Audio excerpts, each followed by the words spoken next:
The courtroom was silent. The judge's gavel had just fallen, echoing in the small room, signaling the end of a trial that had gripped the community for weeks.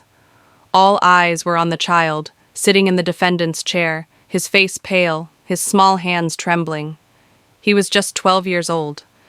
He had been accused of a heinous crime, the murder of his newborn sister. As the judge read the sentence, the room held its breath. The court finds you guilty of manslaughter. You are hereby sentenced to 9 years in a juvenile detention facility. The words hung in the air, cold and final. The child's mother, sitting in the front row, covered her face with her hands, sobbing uncontrollably.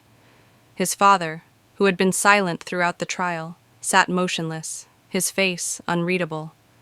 No one knew what to feel, what to say. The child, whose name was Lucas, looked down at the floor, unable to meet anyone's eyes.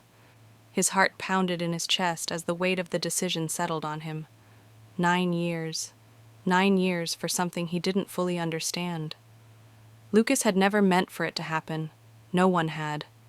It had started with a moment of panic. A baby sister, just a few days old, crying in the crib. Lucas, desperate to soothe her, had done something impulsive, something that seemed like the right thing at the time, but turned out to be a tragic mistake. He had shaken her, just for a moment, just long enough for the shaking to cause harm. But in that moment, everything changed. The judge's voice broke through Lucas's haze of guilt. You have taken the life of a defenseless child, a child who had no chance to live.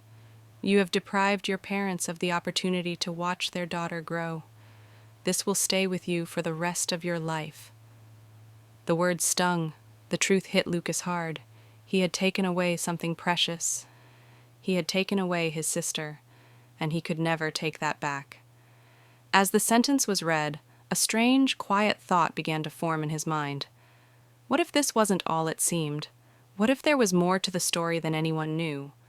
The prosecutor had painted Lucas as a cold, heartless child, a boy who had intentionally hurt his sister. The defense tried to argue that Lucas had been too young to understand the consequences of his actions. But in the end, the evidence was clear. The child had been responsible.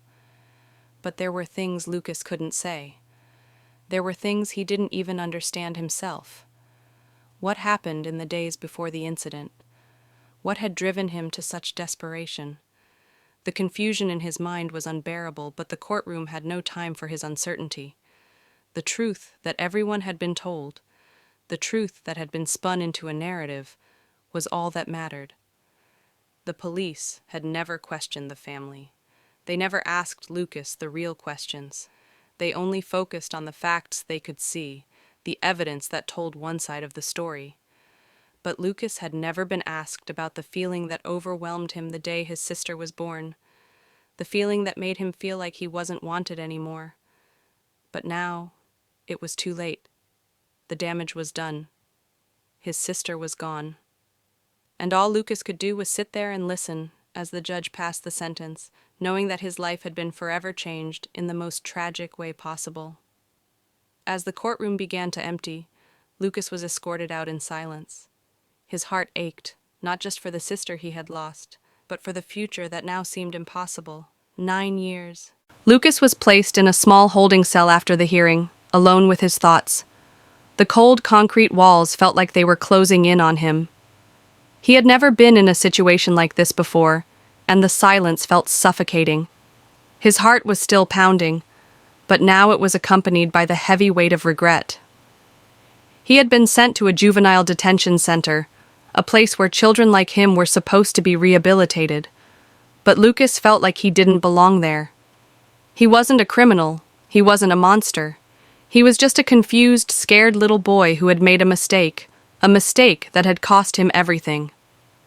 As he sat on the cold metal bench in the dimly lit cell, the thoughts began to swirl in his mind again. What had really happened that night? What had driven him to act so impulsively? He didn't want to believe that he had intentionally hurt his sister. But the evidence was clear. She was gone, and it was his fault. He had tried to comfort her, to help her stop crying.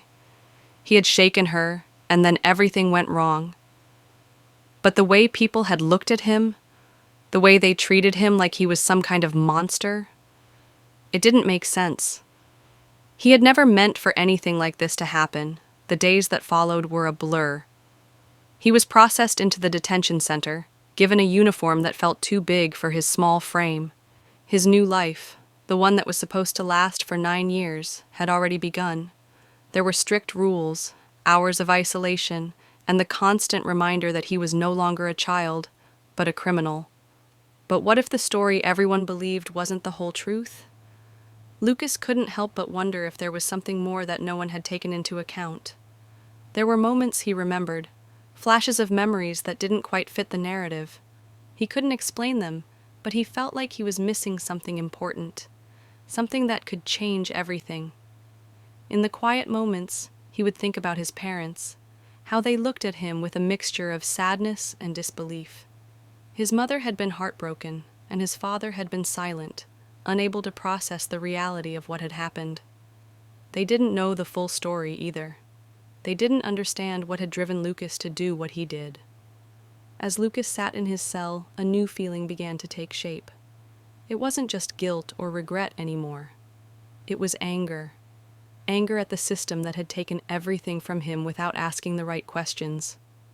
No one had cared enough to look deeper, to understand why a child might act out in such a way. But Lucas was determined to find out the truth. He didn't know how, but he was going to figure out what really happened that night. He had to. For his sister, for his family, and for himself. One day, a counselor came to see him. She sat across from him in the small, sterile room, her eyes kind but firm. "Lucas," she began, "you've been through a lot. I know this has been hard on you, but I need to ask you some questions about what happened. It's important that we understand what led to this tragedy." Lucas looked at her, his heart racing. This was his chance. He could tell her everything.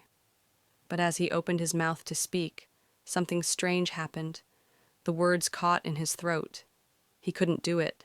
He couldn't speak the truth, not yet. Not until he figured out what really happened. So instead, he just nodded. He didn't know how to explain it all. He didn't even know if he fully understood it himself. But deep down, he knew one thing for sure. There was more to this story. And he was going to find it, no matter what. Lucas spent weeks in the juvenile detention center, each day blending into the next. He was no longer the scared child who had walked into that courtroom. He was someone different now, someone hardened by the weight of his guilt, his confusion, and the pressure of the sentence that was now his reality. 9 years. 9 years for something he didn't fully understand. But through the haze of pain and regret, Lucas began to piece things together.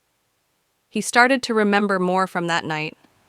Not just the moments of panic, but the strange flashes of memory that had never quite fit into the story the world had told. He remembered the way his mother had been acting strange before the incident, the way she seemed distant and exhausted, as if she was fighting something he couldn't see. One night, while staring out of his small cell window, it all hit him. Lucas realized something that no one had thought to consider. His mother had been hiding something. She had been struggling, not just with the demands of motherhood, but with something far darker, something that had affected them all in ways they didn't understand. The truth, Lucas now believed, was buried beneath everything. The way she'd been acting before the incident, the strange mood swings, the unexplained absences, and the sudden fatigue that had consumed her in the days leading up to that night. His mother had been battling something, and Lucas had been too young to recognize the signs. His mind raced. The truth had always been out of reach, buried deep inside his memories, but now it made sense. He had shaken his sister out of fear, not malice. He hadn't wanted to hurt her. He had been desperate for attention, for help, for something that could explain why everything in his life felt broken. But in the chaos of it all, he had made a tragic mistake.